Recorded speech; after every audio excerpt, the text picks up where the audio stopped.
Hi guys, welcome to my second video, Understanding Syntax.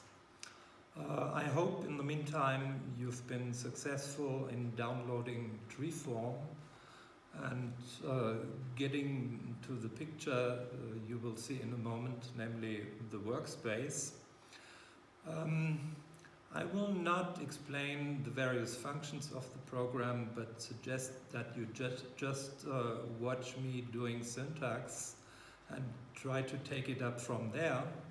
I will have a more explanatory video on that separately, which will also be very brief. We start with where we ended last time, namely the importance of syntactic structure, which I tried to demonstrate with the by now famous sentence, "The man who is happy is in the garden." And the question we posed last time around was, what is the rule to form a question from that? Now, we have the famous English rule, put the auxiliary to the front. But actually, in a sentence such as this one, it doesn't really help us very much, because we have two auxiliaries and we want to know which one it is. And this is where the structure comes in. And as you can see from the way I am now forming the question, let's ignore how we call this particular position where we put the auxiliary.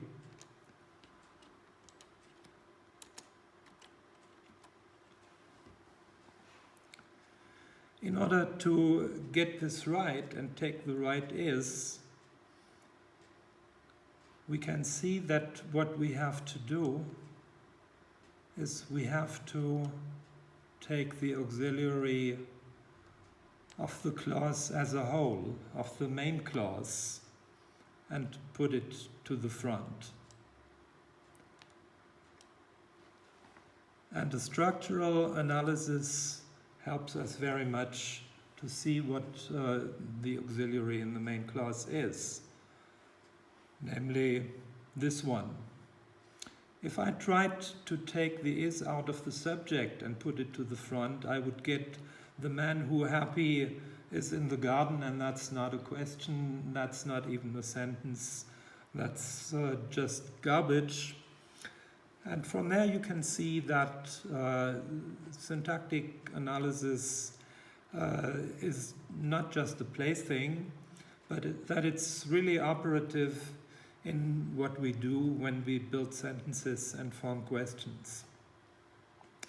Let me come back to other things that were mentioned in the last video. And let me pick one of the sentences that I have built at home for you.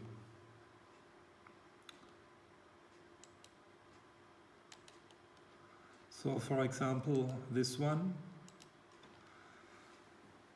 Make that larger so that you can see it. I used this sentence to illustrate that actually language is infinite. There is no longest sentence in any language. You can always continue. Fred said that Michaela knew that the woman suspected. And I could go on like that, and what you can easily see is a feature of natural language that we will be talking about a lot, namely so-called recursion. Recursion meaning that particular elements recur, that's where the term comes from, within that same structure. So you have sentences within sentences, and you go down from there. I will also use this structure to talk about something that I mentioned in the last video, namely I talked about constituents. Uh, I tried to illustrate what a constituent is by doing those tests. A constituent can be something that you can replace by a pronoun. Sometimes it works, sometimes it doesn't. If it does work, it's a constituent. If it doesn't work, doesn't necessarily mean it's not a constituent. The other test I used in the last session was I moved what I suspected was a constituent to the front. And if you can do that, that's also indication this is a constituent. If you can't do it, if the test fails, doesn't necessarily mean it's not a constituent. So I illustrated the concept of what a constituent is by way of the behavior of a constituent. Now I will show you what a constituent is in terms of tree structure. So, if you look at trees like this one, let me introduce briefly technical terminology. All these things, all these points where you have those branchings, they are called nodes. In German Knoten, syntactische Knoten, syntactic nodes. One other term I already mentioned, namely branches. This and this, they are branches. So what we have here is a number of branching nodes, namely S branches into NP and VP, and that means nothing else but that S, a sentence consists of a noun phrase and a verb phrase, which we discussed in the last session already. Or rather, since we couldn't have a discussion, which I threw at you. Okay, VP is also a branching node, consists of a V and an S. And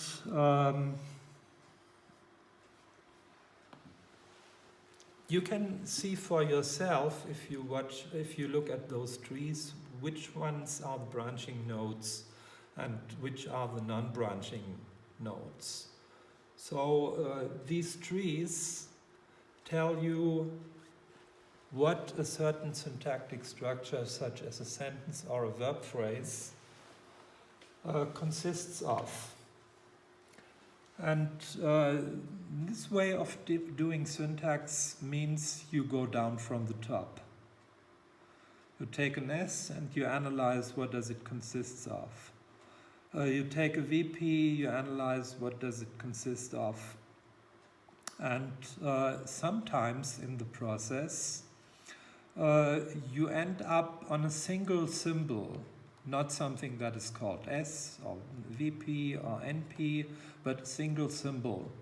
And beneath that, you get to the words, the basic elementary building blocks of syntax. And this kind of doing syntax is called phrase structural syntax. It basically developed in the 1940s, was developed into fine art with the advent of generative grammar in the 1950s and 60s, and is an honorable way of doing things. And one of the books that we will occasionally be using, Nicholas Sobin's Syntactic Analysis, The Basics, is strongly phrase structural. You go down from the top. In the 1980s and in the 1990s, a different approach emerged, which is called merge. In this approach, you don't go from the top, but you go from the words themselves. And let's now get some illustrations of this approach, because it will be important to understand something that is very important in our program, namely this thing here, which is called the X-bar structure. I will come back to that in a moment. Let me now go to what I have called the elementary building blocks of syntax. Namely, let me go to words. So,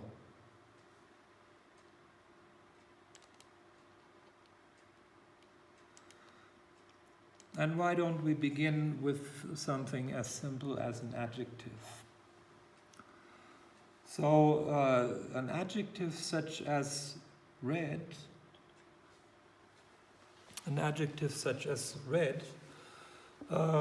is also an elementary building block, and you can use it alone or with modifiers.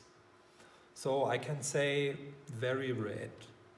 And as you may have learned in Syntax 101, if I put those two items together, an adverb such as very and an adjective as red, you will get something that is called a phrase.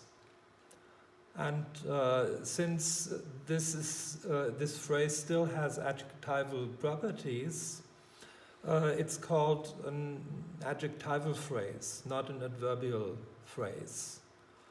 So we have something that we have already encountered in the last video, namely we have a head and we have a dependent. So in this structure, if I were to add an adverb such as very, we would still have an adjectival phrase and not an adverb phrase, because this is the head of the whole thing. Now I reverse it. That's also this program can do up to a certain limit.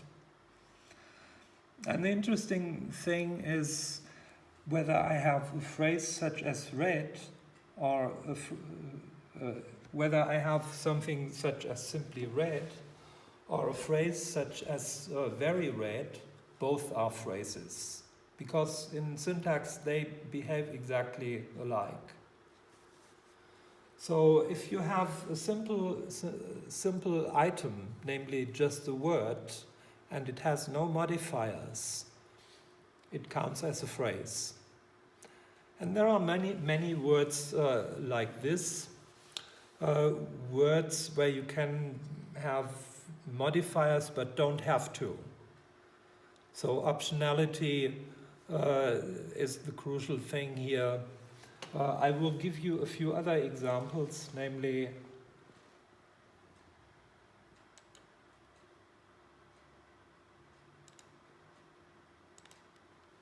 the word table. Table can stand alone, and if it stands alone, it's a noun phrase all by itself. It can have modifiers such as an article, the table, or the very nice table that we bought yesteryear, and so on and so forth. And table will still be the head of the whole phrase, regardless of how many modifiers you add to table. It will still be the head. And the interesting thing about this kind of words is you don't have to add anything. So you can add things, but you don't have to. And the things that are added to a head, forming a phrase together with the head, are called adjuncts. And adjuncts are optional. That's one crucial term that needs to stick with you for the whole of the semester. And certain words are just like that. You can add adjuncts to them, but you don't have to add anything to them, and they will still be able to form a phrase. Okay, so much for words such as table, or for words such as red, or for words, for that matter, as weather verbs such as rain. In English and German, you happen to have an es in front of it. It rains, es regnet. In Italian and in the other Romance languages, with the exception of French, you don't have to have that. You just say the verb. It can stand all by itself. Okay, so we have those words which have, so to speak, no particular semantic structure. They can have modifiers, but they don't require modifiers. Let's now turn back to what I have called the XBAR scheme. This is template 12 in our nice program. And these are very different from those other words, in that they do require additional stuff in order to be complete. And I will give you an example, and I will build it on the spot. Let's take something as simple, once again, as an adjective, and replace the X's in this structure by A, standing for adjective. And by the way, you may have noticed or even entertained the thought about what X is. It's what's called a variable. I can put in an A for adjective for the X. I can put, as we will see, an N. I can put any other category in it, provided that it's always the same as in this structure. And if you take an adjective such as proud, its properties are very different from an adjective such as red, which has no internal structure. The adjective proud, by virtue of meaning, if somebody is proud, he or she must be proud of something.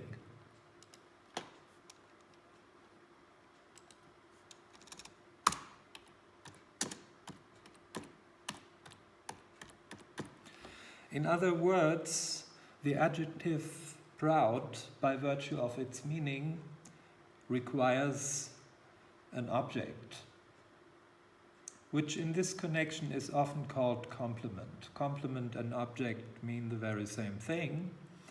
And that's the first part of the structure that we are building here. Proud of something. Okay, now we know that proud cannot be predicated of dead things like tables or motors or cars. Only something that is alive. Most probably human, but at least anything that is proud needs to be alive.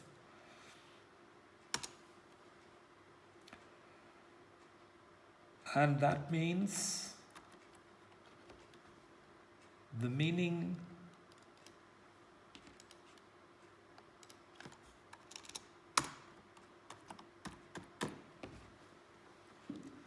of proud actually requires that it has a subject.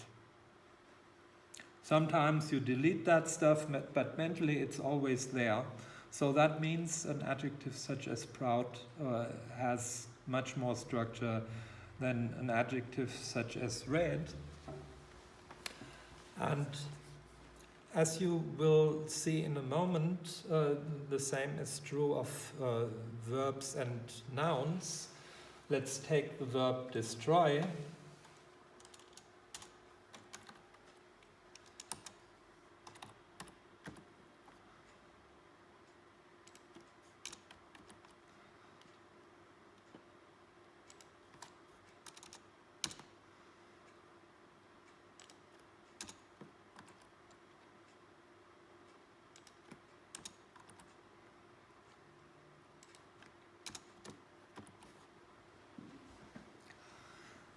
Same thing, the basic meaning of the transitive verb requires a complement, and it also requires a subject, which, and that's just terminology, in this scheme is called specifier. So by virtue of its meaning, destroy requires a complement and a specifier. Very different from nouns, from verbs such as rain. And my final example will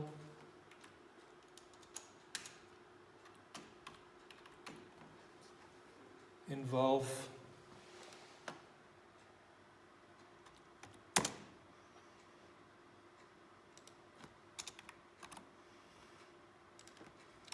a so-called deverbal noun, which is formed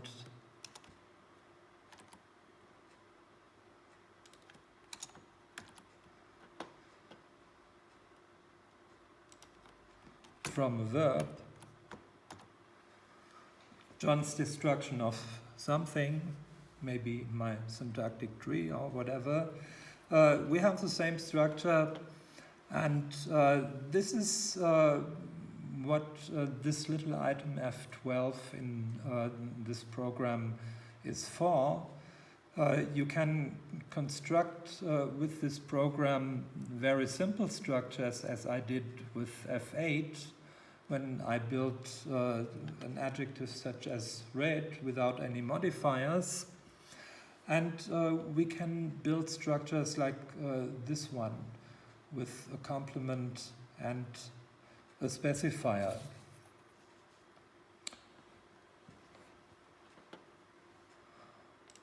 Okay, and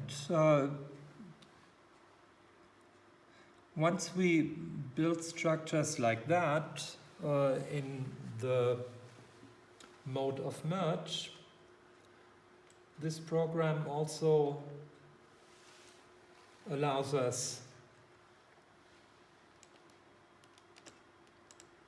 to go further and further, but this time, instead of going top down,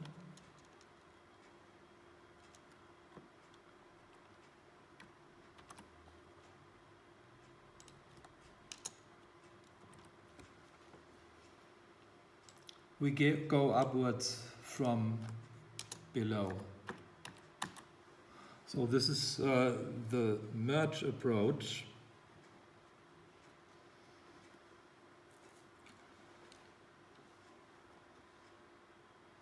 And that's already basically what I wanted to tell you today. Let me summarize it a little bit. We have now talked about heads. Each word is a head. We have also talked about phrases. Phrases can be formed from heads by adding optional modifiers, but they can also be formed by adding obligatory modifiers such as complements and specifiers, which I just demonstrated to you. Finally, the concept of a constituent. Let me tell you what a constituent is. We already talked about nodes and branching. A constituent is everything that is beneath a certain node, such as this NP, which I have marked, and nothing else. And that's crucial. So a constituent is not just John's and of something with the exception of destruction, but it has to be the whole string. Everything that's beneath this NP is the constituent and nothing else. That means the verb hate does not belong to it. So that's the configurational definition of a constituent. And what we did last time, we did something with this definition. We manipulated it. And so these are the rudiments of the two very important approaches to tree structure. phrase structural analysis top-down, merge is bottom-up, and much more about these things will follow in my next videos and in the seminar sessions. And finally, let me give you one last tree, and I very much hope that this seminar will bear this claim out.